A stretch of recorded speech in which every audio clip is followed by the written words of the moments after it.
Los mitos esconden verdades y la historia los intereses de quien la cuenta. Hoy descubrimos los secretos que intentaron ser borrados por las arenas del tiempo. Sean bienvenidos testigos del oculto y prepárense para conocer la historia apócrifa.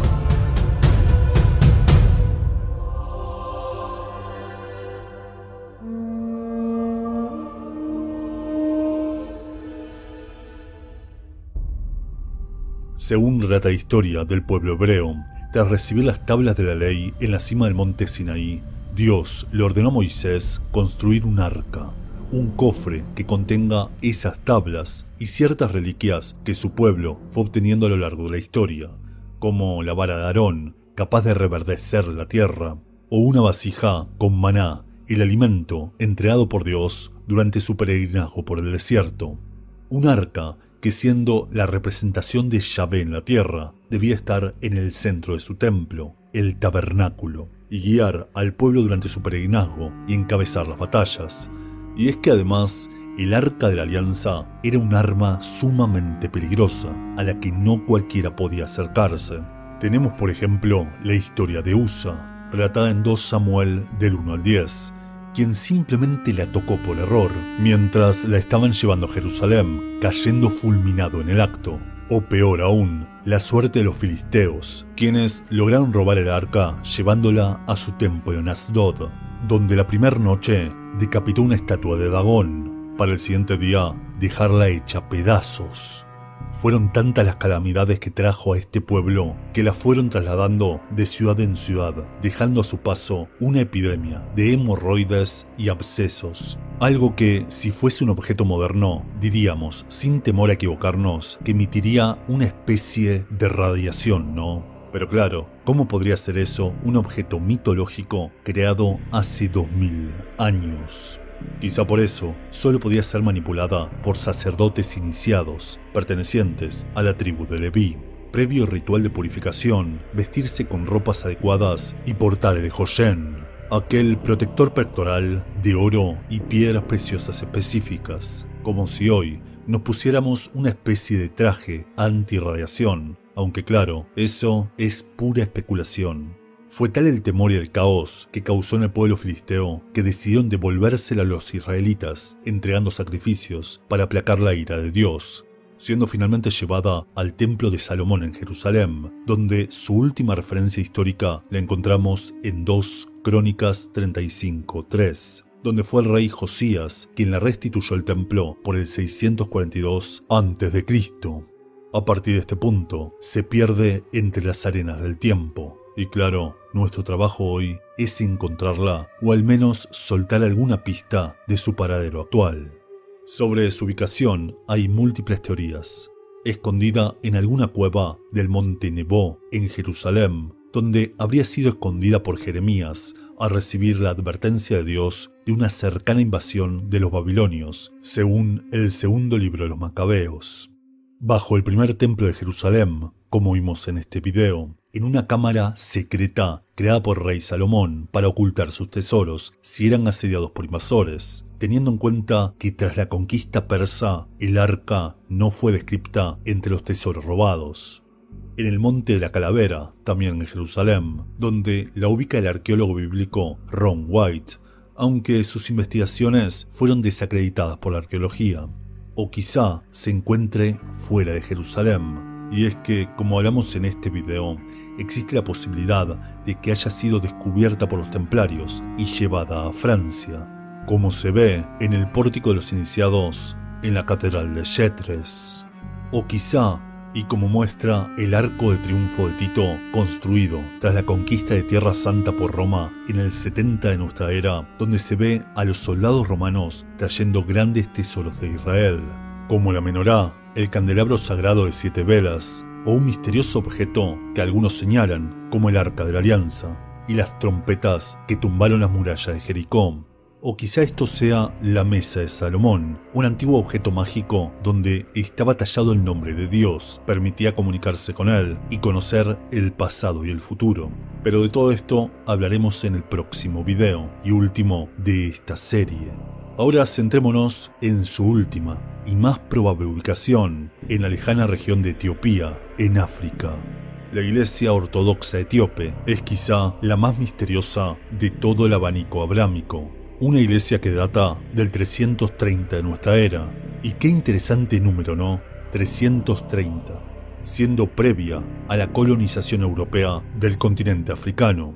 Una iglesia que acepta todos los evangelios, porque consideran lógicamente que la palabra de Dios es sagrada, siendo además la única iglesia en el mundo que le rinde culto al Arca de la Alianza, habiendo una réplica de este cofre en cada iglesia de este culto.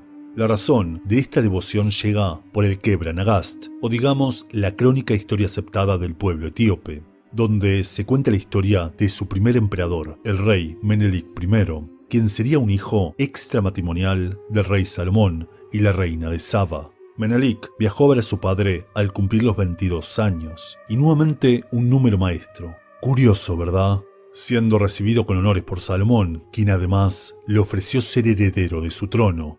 Y como éste se negó, decidió que un grupo de hebreos lo acompañe a su Etiopía natal para ayudarlo a reinar, civilizar al pueblo y ayudarlo a propagar la tradición judía.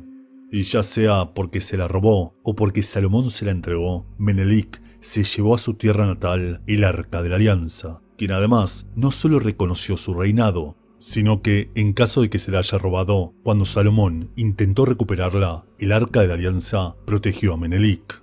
Terminando entonces el arca guardada en la iglesia de Nuestra Señora de Sion, en la actual Aksum, en la provincia de Tigray, de la que se sabe debieron trasladarla a la vecina capilla de las Tablas porque el calor que emitía el Arca de la Alianza estaba agrietando las paredes de la iglesia. Un templo al que solo puede acceder un guardián designado previa a la muerte de su antecesor, que debe permanecer recluido dentro, dedicando su vida a la oración y al incienso. Una dinastía de guardianes que, según los estudios del arqueólogo y egiptólogo Tito Vivas, suelen quedarse ciegos. ¿Por qué creen que sea? Puede que crean que es una historia fantástica, una especie de relato marketinero para ganar creyentes. Pero la cultura del arca está tan asimilada en el pueblo de Aksum que durante la guerra de Tigray, donde la ciudad fue tomada por grupos separatistas, 750 civiles se atrincheraron en la iglesia para evitar que el ejército rebelde robe el arca, siendo todos masacrados. Curioso, ¿no? Nadie sabe qué ocurrió con el arca tras el fin de esta guerra. Por otro lado, y también en África, hay otra historia interesante que se relaciona con el arca. La tribu Lemda de Zimbabue afirma tener ascendencia israelita y aseguran poseer un tesoro al que llaman Goma Yangdu, algo que se traduciría como la voz de Dios, que solo puede ser trasladado por sacerdotes, no puede tocar el suelo, tiene un tamaño parecido al del arca e incluso sirve como arma. Ahora, y para finalizar, voy a contarles algo curioso. Tenemos la idea errónea de que las pirámides, principalmente las egipcias, son templos funerarios. Sin embargo, jamás se encontró el cuerpo de un faraón dentro de ninguna pirámide. De hecho, ellos principalmente eran enterrados en el Valle de los Reyes o en las mastabas, pequeñas pirámides o estructuras donde sí encontraron cuerpos. Como si así los egipcios intentasen copiar algo que vieron de sus dioses. Y ya entenderán por qué lo digo. Entonces, si no hay ningún cuerpo en las pirámides, ¿podrían explicarme qué hace un sarcófago en el corazón de la gran pirámide de Giza? E incluso es curioso porque se la conoce como la pirámide de Keops, y sin embargo, nunca se encontró dentro el cuerpo del faraón. De hecho, ese nombre, Keops, proviene de un único jeroglífico descubierto en su interior que habría sido falsificado por el arqueólogo Howard Weiss. Aunque eso es otra historia que algún día se las contaré. Lo importante acá es que no se descubrió ningún cuerpo. De hecho, y como hablamos en este nivel del iceberg, hay teorías que apuntan a que las grandes pirámides de Giza fueron descubiertas y no construidas por los egipcios durante su peregrinaje a través del Sahara. Y es que, a diferencia de la mayoría de los templos, las pirámides, las que serían su obra magna, no tienen ningún jeroglífico tallado en ninguna de sus paredes. Interesante, ¿no? Miren por ejemplo la cámara del rey, donde encontramos el presunto sarcófago del rey Keops. Nada, muros totalmente virginales, vacíos de toda inscripción. Entonces, ¿para qué serviría ese sarcófago sino para honrar a uno de sus faraones? Este sarcófago, creado en granito rojo, imposible de tallar con esa precisión, a menos con las herramientas que poseían los egipcios, mide unos 198 centímetros de largo, 68 de ancho y 68 de alto. Miren ahora las medidas del Arca de la Alianza. 111 centímetros de largo, y nuevamente ese número maestro, ¿no? 111, 67 de ancho y 67 de alto. Bastante similares, ¿no? Es cierto que el sarcófago es más largo, pero recuerden que el arca no podía tocarse, ni tampoco tocar el suelo. Para trasladarla a los levitas utilizaban unos barrales de madera, lo que podría explicar quizá la diferencia de 87 centímetros en el largo del sarcófago. Y si en realidad Dios no le pidió a Moisés que construya el arca, sino que guarde las tablas de la ley en el tesoro que se habían llevado de Egipto. Sé que esto contradice a la Biblia, pero esta serie no se basa en leyendas, sino en la historia real detrás de los mitos. Y quizá lo que voy a contarles a continuación explique uno de los misterios más grandes de todo el Éxodo. Y es que, piénsenlo, para derretir el oro se necesita un calor de más de 1000 grados. ¿Creen que los hebreos podrían lograr eso en medio del desierto? No, ¿verdad? De hecho, Moisés era un sacerdote egipcio e incluso el pueblo hebreo no era esclavo. No existen registros históricos de ello. Y además, cualquiera que tenga 2 dedos de frente se imaginará que era imposible construir una pirámide con esclavos que morían a base de latigazos, hambre y enfermedades. Volviendo a esta historia, los hebreos sabían bien de los tesoros sagrados que se ocultaban en las pirámides. Quizá robaron el más importante de todos al abandonar Egipto. Y eso expliqué por qué el faraón Ramsés pasó de otorgarle la libertad a entrar en una cólera fatal que lo obligó a enviar a todo su ejército a perseguir a los hebreos, muriendo ahogados en el Mar Rojo, porque habían robado la piedra angular que sostenía su imperio, el Arca de la Alianza. Lo que explicaría también por qué fue roto uno de los laterales del sarcófago, quizá para ingresar uno de esos barrales que necesitaban para levantar el arca.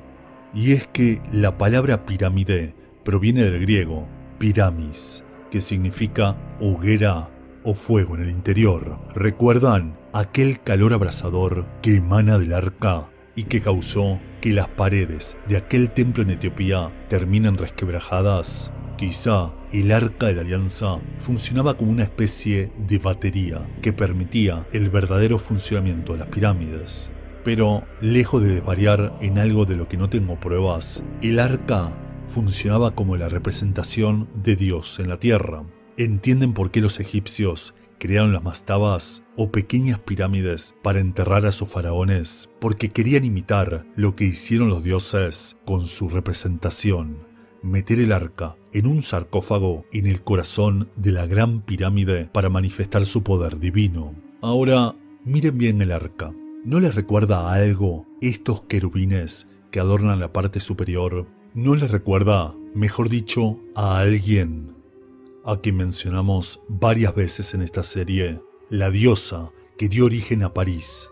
La diosa que dio origen a París. La diosa que guarda los grandes misterios de la magia y la realeza, la diosa egipcia Isis. Muchas gracias por su atención y nos vemos en el siguiente.